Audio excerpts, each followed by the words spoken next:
Morning sir. आइए जितेंद्र, आइए बैठिए, थैंक यू। कंफर्टेबल हो जाइए। बाहर से आपने आर्टिफिशियल इंटेलिजेंस आजकल बहुत फैशन में है, एआई, जी सर। सुना है इसके बारे में? जी सर, सुना है सर। क्या है ये? सर ये कृत्रिम बुद्धिमत्ता जो है सर, मशीन में फिट की जाती है सर, फीड होता है, और फिर जो ह्यूमन की इंटेलिजेंसी होती है सर, उस आधार पर ये काम करने की कोशिश करता है सर।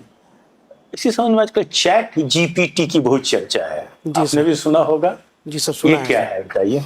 सर वो एआई पर ही आधारित एक सर ऐप टाइप का है सर, जिससे आजकल इंडिया में भी सर यूज हो रहा है सर। वो क्वेश्चन को सॉल्व करने में, या कोई ऐसा चीज़ जो ह्यूमन कर सकता है उसको सॉल्व करने में सर ये। आप ये बताइए कि क्या सामाजिक रूप से ठीक है, इससे हमारे बच्चों की, स्टूडेंट की क्रिएटिविटी पर असर पड़ सकता है? तो इसके पॉजिटिव और निगेटिव फैक्ट दोनों पर कुछ बताइए। सर ये सही है सर कि जो भी आजकल टेक्नोलॉजी है सर, जैसे चैट जीपीटी है, कि कोई भी चीज़ आपको प्रॉब्लम है तुरंत हम ढूंढ लेते हैं। आप किताब पढ़ने की कोशिश नहीं करते हैं, या सोचने की क्षमता जो है आपका कहीं ना कहीं प्रभावित होती है। लेकिन सर साइंस का सर दोनों रोल है सर, पॉजिटिव और नेगेटिव। इसका पॉजिटिव ये चीज़ है सर कि कोई भी प्रॉब्लम हो तो आप वहाँ पर सर्च करके तुरंत आप उसका आंसर ले सकते हैं सर। अच्छा, आप तो बिहार में काम करेंगे, बिहार के आर्थिक विकास की क्या क्या समस्या है, बस ब्रीफली कुछ बताइए। आर्थिक विकास की समस्याएं सर तीनों सेक्टर में हम समस्या देखते हैं सर। प्राइमरी सेक्टर पर देखते हैं तो सर कि हमारे यहाँ सीमांत जो बहुत लोगों का है, 90% लोगों का लगभग, और कृषि में पिछड़ापन भी है सर। और सेकेंडरी सेक्टर में से उद्योगों का काफ़ी पिछड़ापन देखते हैं सर यहाँ पे। टर्शियरी सेक्टर का योगदान सर थोड़ा सा ठीक चल रहा है आजकल। तो ठीक है सकती। जितेंद्र, क्या कब किया आपने ग्रेजुएशन? सर 2008 में सर। 2008 में। जी उसके बाद से आप क्या कर रहे हैं? सर, उसके बाद से तैयारी में ही कर रहा हूँ सर, तैयारी कर रहा हूँ सर। तैयारी कर रहे बीपीएससी का? जी सर। क्या हुआ था उसमें?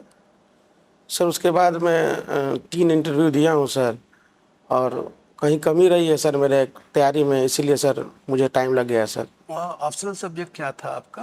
सर वहाँ लोक प्रशासन सर। Public administration. जी, और सर हिस्ट्री था, पहले 2 सब्जेक्ट हुआ करता था ऑप्शनल।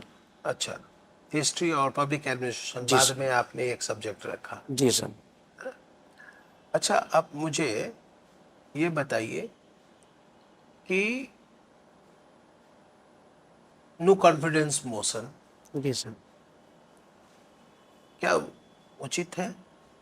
सर अभी सर पार्लियामेंट में नो कॉन्फिडेंस मोशन लाने की बात कही गई है, लोकसभा अध्यक्ष ने उसकी परमिशन भी दी है। सर जब विपक्ष को लगता है कि सरकार के पास बहुमत नहीं है सर, तो वो ऐसा कदम उठाती हैं सर। बोलिए। जी सर, वो ऐसा कदम उठाती है। नो कॉन्फिडेंस मोशन लाना तो सर एक लोकतांत्रिक प्रक्रिया है, और उसे विपक्ष द्वारा लाया गया है सर। लेकिन मेरा प्रश्न ये है कि अविश्वास प्रस्ताव जी। क्या उचित है? जी सर, उचित है सर। अगर बार बार अविश्वास प्रस्ताव आए तो सरकार में अस्थायित्व की कमी हो जाएगी। जी सर, बार बार इसे लाना ठीक नहीं है। हालांकि मुझे सर टाइम नहीं याद है कि कितने दिन के बाद लाया जा सकता है, लेकिन यह भी लगता है वर्तमान सरकार के सामने शायद ये पहला नो कॉन्फिडेंस मोशन है। अगर कोई बार बार अगर अविश्वास प्रस्ताव लाए जी। तो चुनाव होने की संभावना बन जाएगी, जी है सर। ना? तो वैसी स्थिति में कुछ अविश्वास प्रस्ताव तो काफी जेन्यून है, होना ही चाहिए, है ना? जी। लेकिन कुछ अविश्वास प्रस्ताव इसीलिए होता है ताकि सरकार को परेशान किया जा सके, उसको बदनाम किया जा सके। जी। तो ऐसे अविश्वास प्रस्ताव से बचने का क्या रास्ता हो सकता है, या क्या रास्ता आप सुझाएंगे? सर एक रास्ता तो ऑलरेडी है सर कि 50 सांसदों का कम से कम सिग्नेचर हो, तभी आप अविश्वास प्रस्ताव ला सकते हैं। और सर इससे बचने का माफ़ी चाहूँगा सर, कोई स्पेसिफिक रीजन नहीं अभी पता है मुझे। नहीं सोच पा रहे हैं? जी सर। अच्छा, दूसरा रोहिणी कमीशन के बारे में सोचा है आपने? कभी सुना है? सर माफ़ी चाहूँगा, जी रोहिणी समिति। हाँ, जी सर। सुना है। जी सर। हाँ, बताइए जरा सर। सर ओबीसी के जो वर्ग है उसको क्लासिफाइड करने के लिए 4 भागों में जी रोहिणी कमेटी का गठन किया गया था शायद सर 2017 में सर। और उन्होंने वो शायद अभी रिपोर्ट पेश की हैं अभी, कि नहीं, ये मैं श्योर नहीं हूँ सर। ठीक है। अब मुझे पब्लिक एडमिनिस्ट्रेशन था आपका? जी सर। मुझे मनी बिल और फाइनेंस बिल, इस दोनों के बीच अंतर बताएं। सर एग्जैक्ट नहीं बहुत बता सकता हूँ सर, लेकिन मैं कोशिश कर सकता हूँ sir. Sir financial bill sir जो है एक बड़ा कॉन्सेप्ट है, उसके अंतर्गत सर मनी बिल को हम देखते हैं, रख सकते हैं सर। एग्जैक्ट नहीं पता है सर। अच्छा, एक क्वेश्चन और आप बताइए कि संचित निधि पर भारित हुए जी सर। क्या है? सर जितने भी सर कॉन्स्टिट्यूशनल पोस्ट हैं, प्रधानमंत्री हों, राष्ट्रपति हों, उपराष्ट्रपति, इनका जो पेंशन और जो भत्ता होता है वो संचित नीति पर आधारित होता है सर। प्रधानमंत्री का होता है?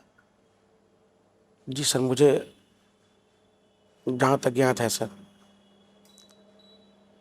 वो जगह भी जानते हैं जहां इसका उल्लेख है? Sorry sir. किसी अनुसूची में, किसी आर्टिकल में? सर अनुसूची तो है सर, लेकिन 2 या 3 में सर मैं कंफ्यूजन हुआ सर। श्याम जी। क्या वजह रहा है कि आप इंटरव्यू में असफल रहे हो? सर मेनली कारण सर मेंस का है सर। मेंस में जो पेपर 1 में सांख्यिकी सब्जेक्ट पूछता है सर, उसको मैंने हमेशा इग्नोर किया है सर। वैसा इग्नोर किया है? जी सर, पहले 50 नंबर का था, 72 नंबर का है सर। और इस कमी को सर मैं अभी 2 साल में सर मैंने उसको सही किया है सर। तो इसका मतलब यदि आपका सांख्यिकी कमजोर है तो आप ऑडिट अच्छे से कर ही नहीं पाएंगे। सर सांख्यिकी पर मैंने ध्यान ही नहीं दिया सर। मुझे लगा था कि सीनियर शुरू में सर मुझे लगता है गलत सलाह दे दिया था कि बिना स्टैटिक्स के भी सिलेक्शन होता है सर, तो शुरुआत में मैंने ध्यान ही नहीं दिया इस पर। अब मैं सर इस एग्ज़ाम की बात करूं सर तो 72 आउट ऑफ 72 सर मैंने सही किया है सर। सही सही किया है। जी सर। ठीक है, सांख्यिकी का कितना रोल है ऑडिट में? सर ऑडिट में जो अकाउंटिंग होती है उसका जो हम ऑडिट करेंगे वो सारा सर वो देखेंगे तो सांख्यिकी आंकड़ा पर ही आधारित है सर। तो उसको समझने में सर काफ़ी हेल्प मिलेगा सर। वाउचर किसे कहते हैं? Sorry sir. Laser book? Sorry sir. ठीक है, इस बार आपकी संभावनाएं हैं ऑडिटर बनने की? जी सर। कोई 2 वजह बताइए कि आप ऑडिटर बन जाएंगे। सर पहली वजह ये है कि मेरा इस बार सांख्यिकी सर 72 नंबर का सही है सर। और दूसरा सर मैंने इंटरव्यू पर भी सर काफ़ी काम किया है सर इस बार। मुझे लगता है सर कि संभावना इस बार है। ठीक है, इकोनॉमी आप पढ़े होंगे? जी सर। ठीक है, तो बड़े बड़े इकोनॉमिस्ट आ गए हमारे देश में, ठीक है, लेकिन अभी भी हम रसिया, चाइना, अमेरिका से बात करें तो हमारी इकोनॉमी बहुत पीछे है। क्या वजह है इसका पीछे? सर अभी हम देखें सर तो वर्ल्ड कॉन्टेक्स्ट में सर जितने भी डेवलप्ड कंट्री हैं उसमें सर 2023-24 का जो एक्सपेक्टेशन है विकास दर का, उसमें तो हम तो सही जा रहे हैं अभी। और पीछे होने का कारण जहाँ तक है सर तो हम मेन मैन्युफैक्चरिंग सेक्टर को देख सकते हैं सर। लेकिन जो मेरा सबसे पीछे है सर, किसी भी अर्थव्यवस्था को मतलब विकसित होने के लिए सर मैन्युफैक्चरिंग सेक्टर का आगे होना जरूरी है सर। इंडिया में सर क्या है कि हमने प्राइमरी सेक्टर से डायरेक्ट जो है सर्विस सेक्टर की तरफ छलांग लगा दिया और सेकेंडरी सेक्टर पर मैंने ध्यान नहीं दिया सर। ये एक बड़ी वजह सर देख सकते हैं। ठीक है, इकोनॉमी में सेकेंडरी सेक्टर और टर्सरी सेक्टर में क्या बेसिक डिफरेंस है? सर बेसिक डिफरेंस देख सकते हैं तो सेकेंडरी सेक्टर जो है सर वो लगभग पूरी तरह से प्राइमरी सेक्टर पर डिपेंड करता है। और टर्शियरी सेक्टर एक तरह से देखते हैं तो सर इंडिपेंडेंट है प्राइमरी सेक्टर से थोड़ा। इंडिपेंडेंट है? जी सर। ठीक है, आप इकोनॉमी पढ़े होंगे, तो सरकार बनाती है, बजट बनाती है, ठीक है, तो बजट जब बन रहा होता है, ठीक है, तो हम पिछले साल अगर किसी को कर्ज दिए हैं, ठीक है, उस कर्ज का हमारा इस साल उसका लाभांश मिलेगा, ठीक है, तो जो पिछली बार कर्ज दिया का लाभांश इस बार आएगा वो हमारे बजट में काउंट होगा या नहीं होगा?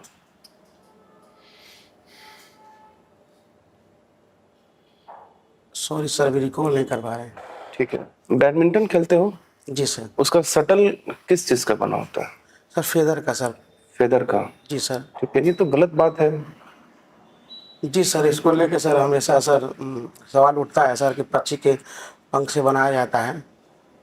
तो मुझे लगता है सर कि अब कृत्रिम रूप से बनाने की भी चर्चा हो रही है सर इसको। ठीक है सर। ठीक है जितेंद्र, आपका इंटरव्यू खत्म हुआ, आप जा सकते हैं। Thank you sir.